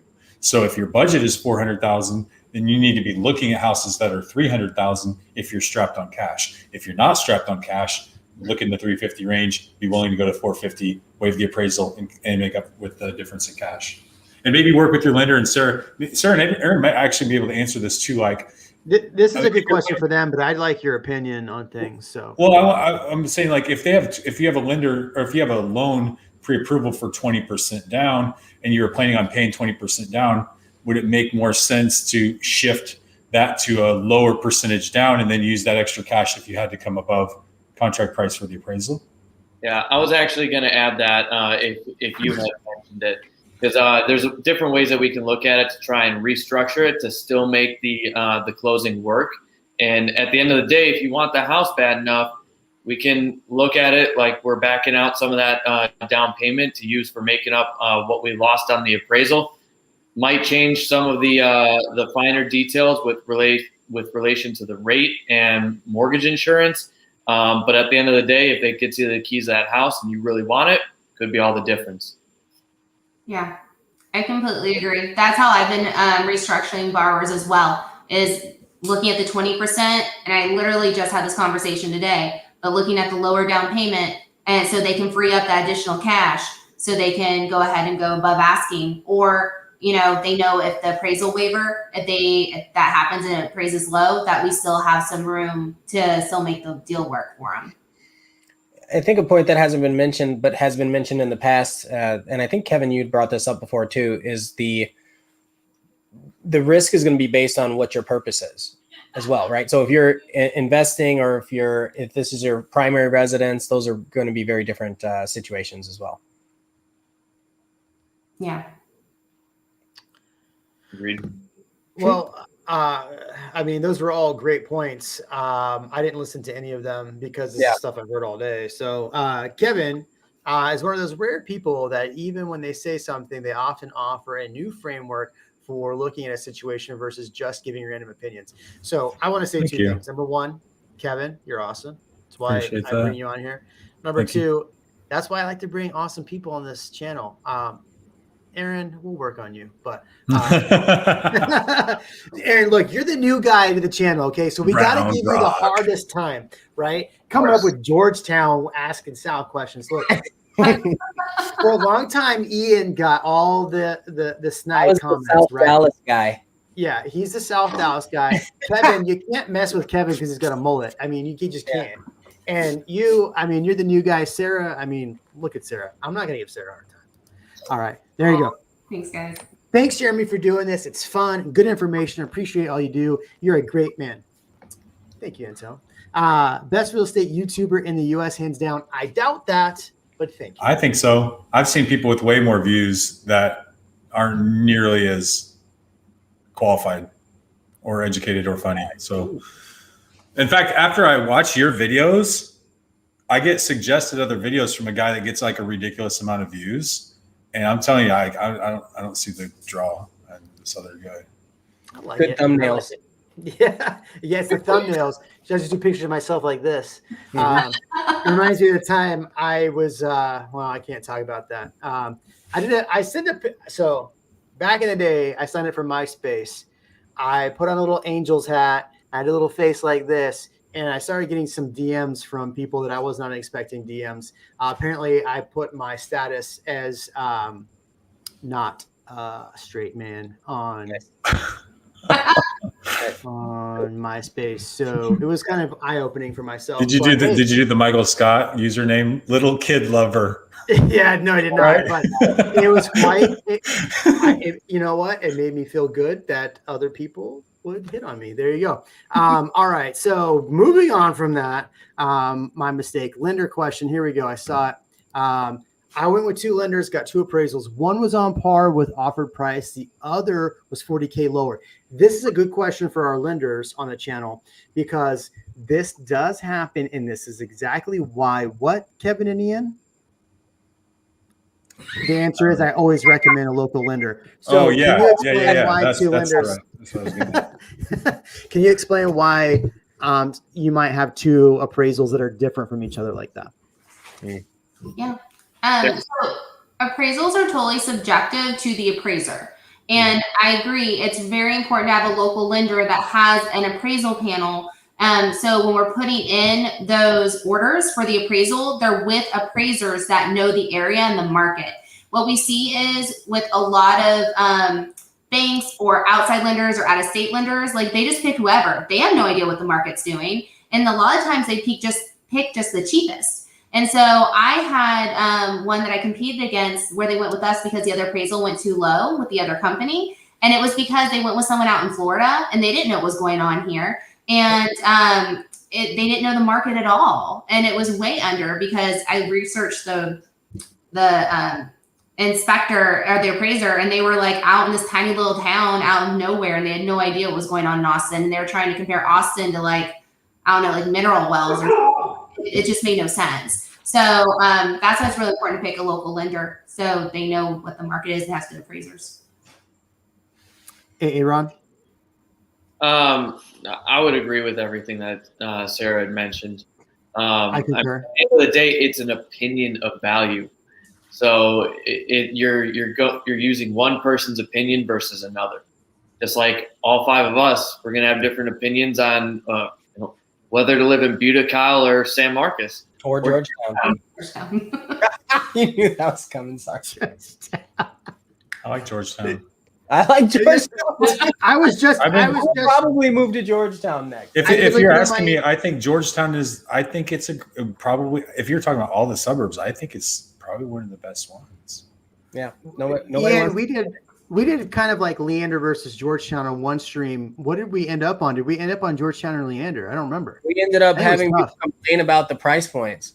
That's right. They complain. We talked about the high price points. You can't control that. Yeah. Sanjeev said that this is one of the most underrated YouTube channels. I appreciate that. You know what? I love when people underestimate me. I love that. Maybe next time you'll estimate him. Here's a funny quick story. Live. This is live. This just happened. So Rad, my friend down in New Braunfels, just told me that somebody from this stream reached out to him while we were talking about New Braunfels. So again, if you're looking at New Braunfels, his name is RAAD Realtor. Find him on there. Great guy. I love that guy. So this podcast has potential. I think if we take the mullet out and we lose a hat or two, this we're just kidding. I'm just kidding, Kevin. I'm just kidding. Kevin's face, man. Show him the mullet. Look at that thing. Today. How fluffy is it? It's so fluffy, I'm gonna die. Oh, Aaron, look at this. Aaron, you're getting some love. Look at that. Agreed. Master Jedi. Aaron is badass. Look at that. See? It's going to his head now. Look. Aaron is a stone cold pimp. See, Aaron? Like and you didn't want to join. Aaron was like, oh, I don't want to be on there for 2 or 3 hours. See, Aaron? It's been 2.5 hours and it feels like 5 minutes to me. It feels like 5 minutes. Do you think stretching your budget to get a 1 acre lot at $500K versus a tract house for $350K is a better investment? It depends on you. Yeah, you got to figure quality of life as part of your investment. Like, are you going to get a lot of value out of that? Do you have kids and dogs that need an acre to run around in? Right? Do you get therapy, or is it therapeutic for you to cut your grass on a riding lawnmower? Well, I don't think people pay enough attention to that kind of thing. Do you want the strict analytical answer? Because you can figure that out too. I'm just kidding. Yeah, okay. The answer is good. Is it a wise financial investment for you to leverage that into an investment that you're not going to sell for 20 years, or to use that difference in that money and make more money in the short term? Mm-hmm. I don't know. I don't know the answer. These guys are right. Whatever you want. Kevin's bringing an outside perspective, or that. That's all I do. Yeah. Want to thank Kevin, Ian, Sarah, and Aaron for sharing their expertise as well. You all know your stuff. Didn't want Jeremy to take all the credit. Trust me, I'm not going to take all the credit for this. That's why I sit, ask questions, and listen. It's the best thing I've been at my whole life is ask questions and listen. By the way, I think Jeremy's better than Joe Rogan. I think Jeremy needs to interview Dave Chappelle. Look, here's the deal. I'm buffer than Joe Rogan, so but I'm only buff from like here up. But I'm just kidding. That's not true. Joe Rogan's a smart dude. Joe Rogan's a smart dude. Joe Rogan's going to come over to my house and beat me up now. Don't tell him I said that. By the way, I took the panel's advice last week and had gutters installed this week. Boom. There you go. See? Yay! Yes. The best thing you can do for a home. Here's a follow-up to that appraisal question. Fun fact, local appraiser was in person, and that was the $40K lower value. The higher appraisal was from an online lender with desk appraisal. Shrug. Oh, that's shruggy. Right. Opinions. Yeah, it's still going to be random. A certain level of randomness to it. We all just got owned right there. Sorry. Good job, Towels. Sarah, go. I would say, okay, so the local appraiser, are they local to Texas or were they local to Austin, to like wherever this place was? Because I've had that happen too, where you can see someone from like a Temple appraiser versus like an Austin appraiser. is very different. I had one person that a Lago appraiser was actually different than a South Austin appraiser. So I think now, because appraisers have been busier, it's getting a little different, but I've had those occasions as well, because it's knowing where their expertise lies and what communities as well. Yes. Robert Trek says, Ian, dropping wisdom nuggets like that. Is this therapeutic to cut your grass on a riding lawnmower?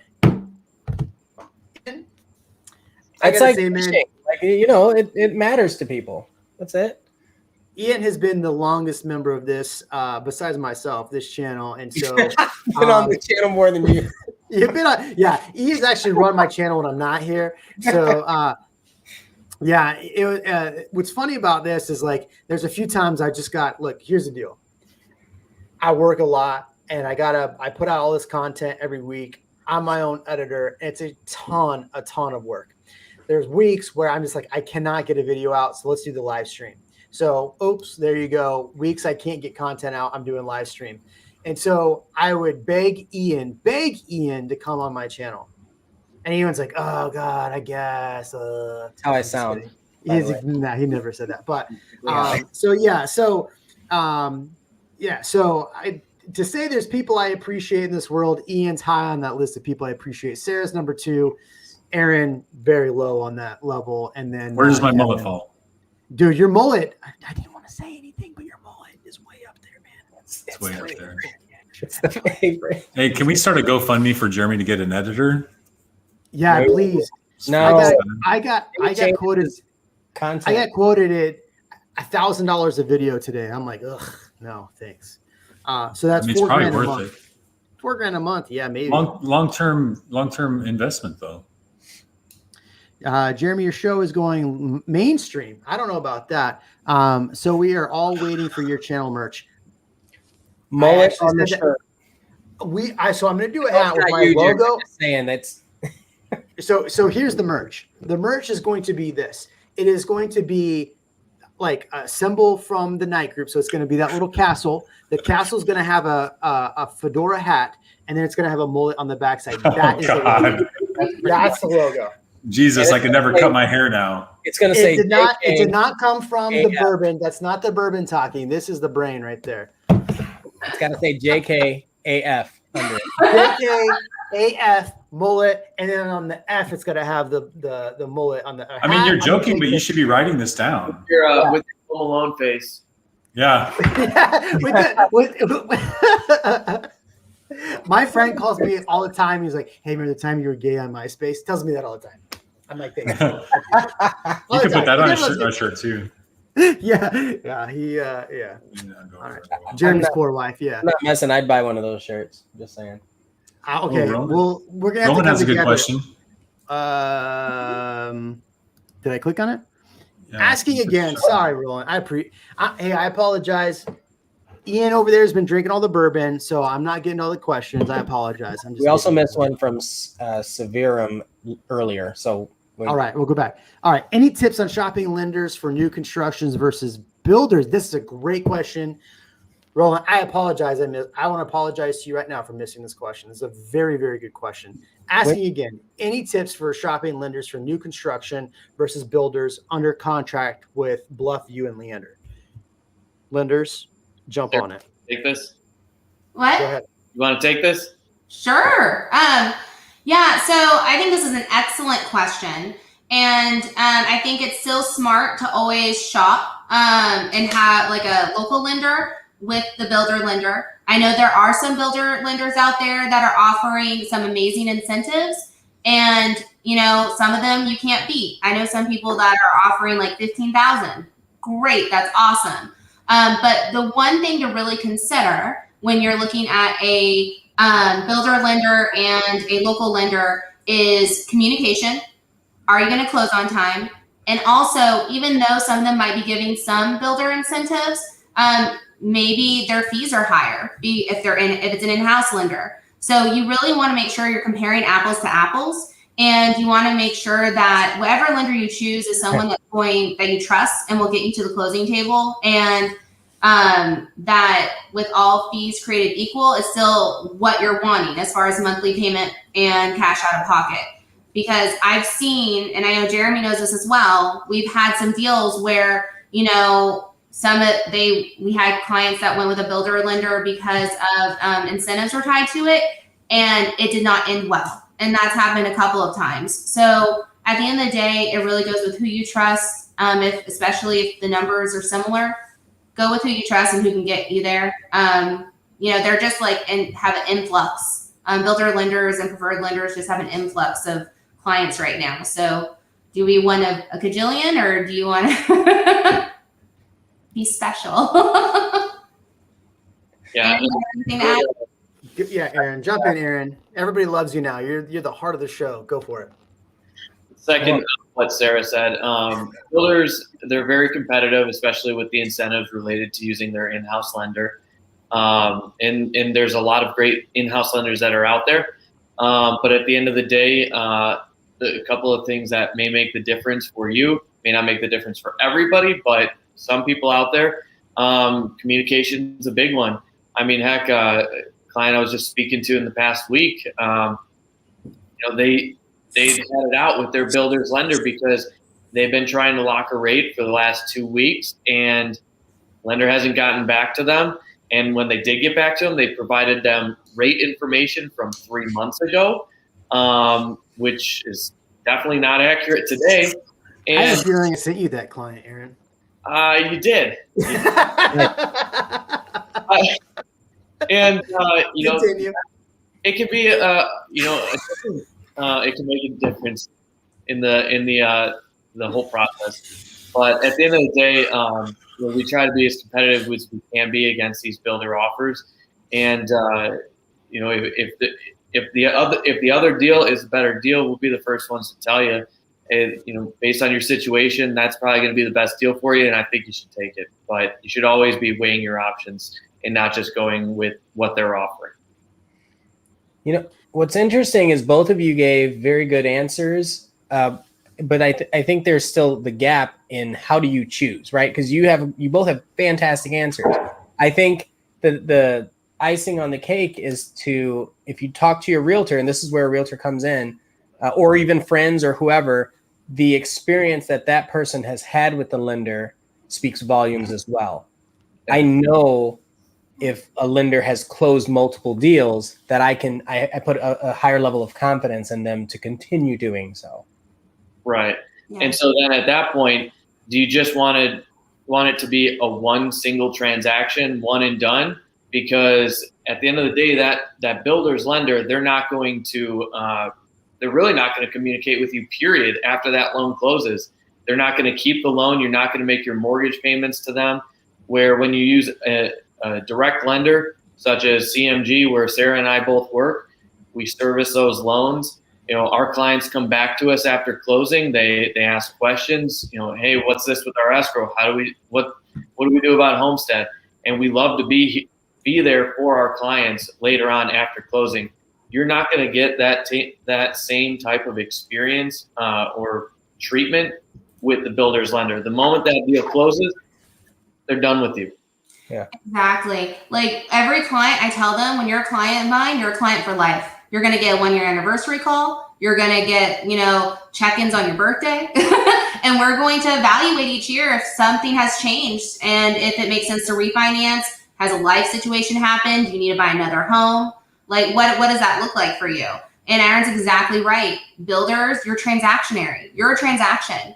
And for us, you're a client, and we're going to be here with you because you're probably going to buy a couple more homes in your lifetime. So you get that extra attention and that confidence that we're going to continue with you.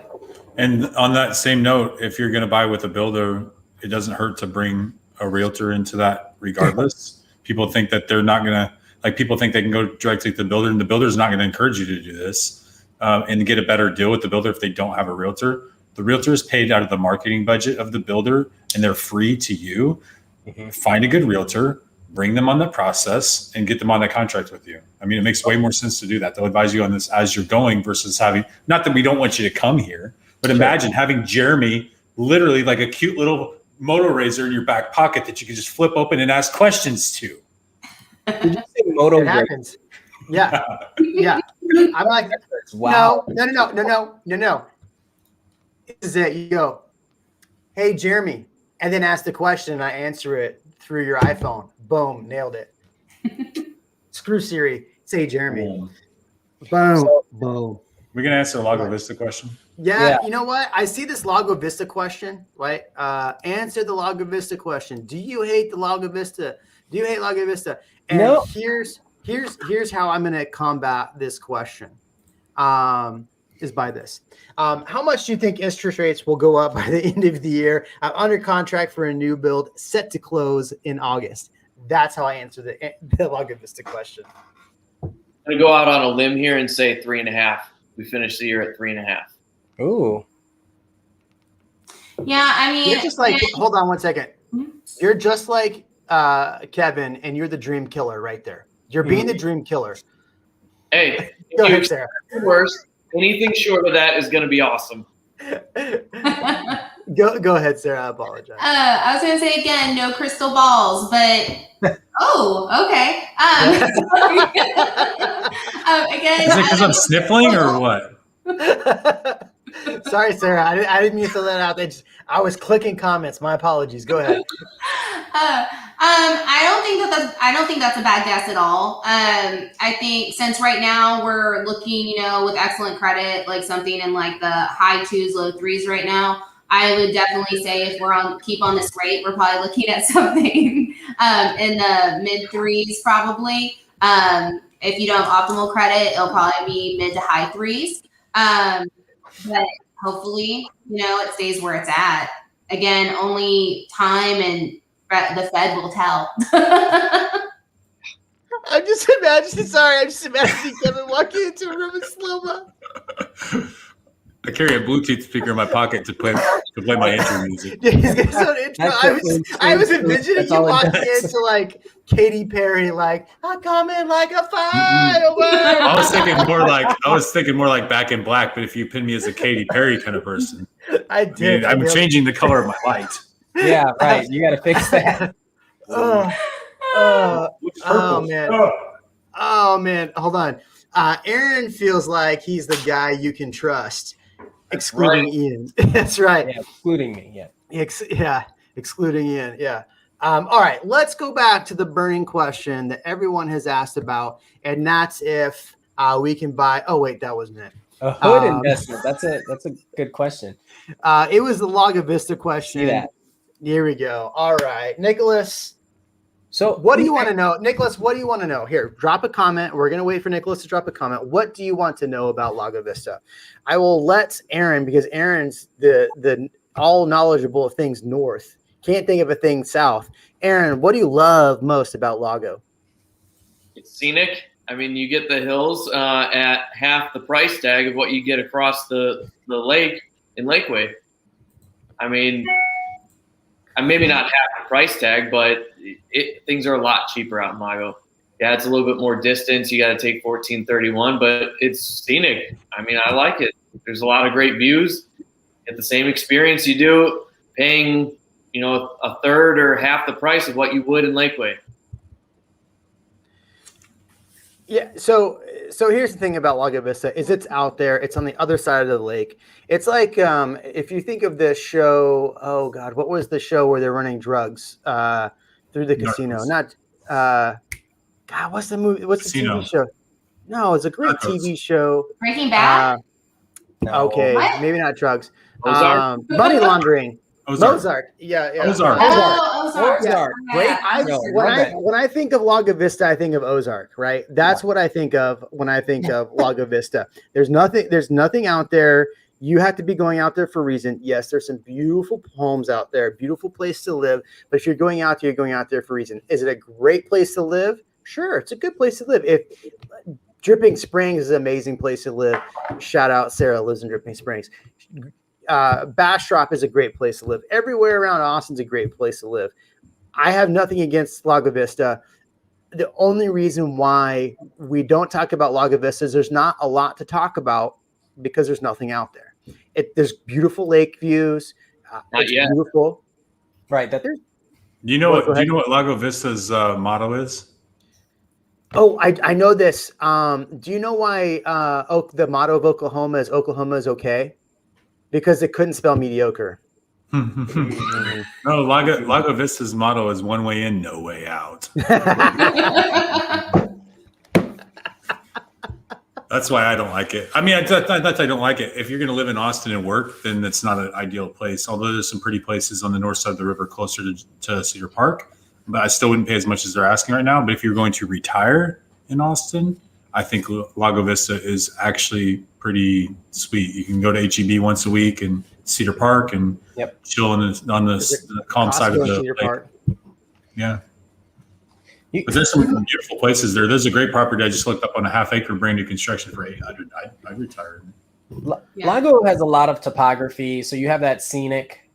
You have a lot of scenery that is just a beautiful draw. But like everyone said, it's the distance to get around the lake is really frustrating, especially when there's traffic, because you're looking at a 2-lane on either side road, and when that gets congested, there's no way around it. There's just no way around it. And so unless they build, and I think we talked about this last week too, a ferry across to go over to Lakeway or something, then it's just, you're kind of landlocked. It's like a peninsula, once you're in there, Point Venture, for example, you can't go anywhere. But it's beautiful. So if you can spend the time there for a week at a time, then that's fine. I don't know what happened during the storm with power and weather and all that, but so I'm curious to know. I don't know anybody. I think everyone that I know out there is okay. I have clients that I've helped out there. Even if you get a ferry, that won't help because what? It's going to take forever to get across the ferry. Well, also Lakeway. Aaron's got to go fart. Oh, sorry. You gotta get a mic mute button. Look. Sorry. I was just gonna say that Lakeway is bottlenecked anyway because it's like all you have there is 620, and then and then you can't if there's school, because I have family in Lakeway. Like I grew up out in Lake Travis. So sorry, Ian. Go ahead. Well, I was gonna say, but if you wanted to go to HEB, it'd probably be faster to take the ferry than to go to Cedar Park. Oh, okay. And Steiner Ranch Steakhouse. If you just wanted to go hang out in Lakeway, that gets you to everything you need instead of that winding thing around Jonestown. Like what's in Jonestown is a place nobody talks about. If you want to talk about a place nobody talks about, it's like a blink and then you're through it in Lakeway. There's some pretty places there though. Yeah, it's pretty. You have some places. Yeah. So Homestead Act, I don't know what they mean by Homestead Act, but I do know you can homestay your home. You're going to get tons of letters. If you purchase a home, you're going to get tons of letters in the mail for people to file your homestead, for people to file your copy your trust. Yeah, they're all scams, right? So your homestead's free. You just go into the CAD website and you can file it through there. So I mean, it's really not that hard to do. Kevin saw something. I know. This came up. I know. Wow. You mean like through my shirt? Low. I think it's like low, or just through my shirt? No. I think they're just messing. Okay, so Ian mentioned in the last video he showed Saddleback in Georgetown, great neighborhood. Said to stay away from a particular builder. What was the builder, Ian? It rhymes with Round Rock. Oh, okay, maybe it's not a rhyme. Maybe it's alliteration. Castle Rock? Reverse alliteration. Was it out loud? No, it's not Castle Rock. It was Sea Rock. Yeah, right. Yeah, I had to call Castle Sea Rock today to see if they had inventory, and I love talking to some of the builders' online reps, right? And some of them I just want to punch the phone. I'm not going to say which ones I wanted to punch to the phone, but I called one today. Does it take longer than Liberty Hill to get to Lago Vista? I'd say no. It depends on traffic. If you have traffic, it takes very long, a very long time. From Liberty Hill, yeah. Yeah. And I live off 1431, so. Pre-COVID, you're looking at an hour plus to get downtown. Mm-hmm. Yeah, that sounds good. Sounds about right. No, that's know a what- different Jonestown. Yeah. Yeah. So I could see, let's get some boats and start a charter company ferrying across the lake. I think we'd have some money there. It'd take 45 minutes to cost, so it would only take 10 minutes to drive the area. But all right, folks, that's it. We've been almost 3 hours. Oh my These lovely God. people have been on the entire time. I appreciate you. Make sure you give Aaron a shout out, Kevin a shout out, Ian a shout out, Sarah. We all love you, so give her a shout out. And if you want to shout out me. That's fine. I'm not going to get mad at you. We appreciate you. Have an amazing day, and I'll put everybody's contact information on the replay. If you want to contact anybody on this podcast, go for it. We all love you for it, and have an awesome day. Thanks, everyone. Thanks, everyone.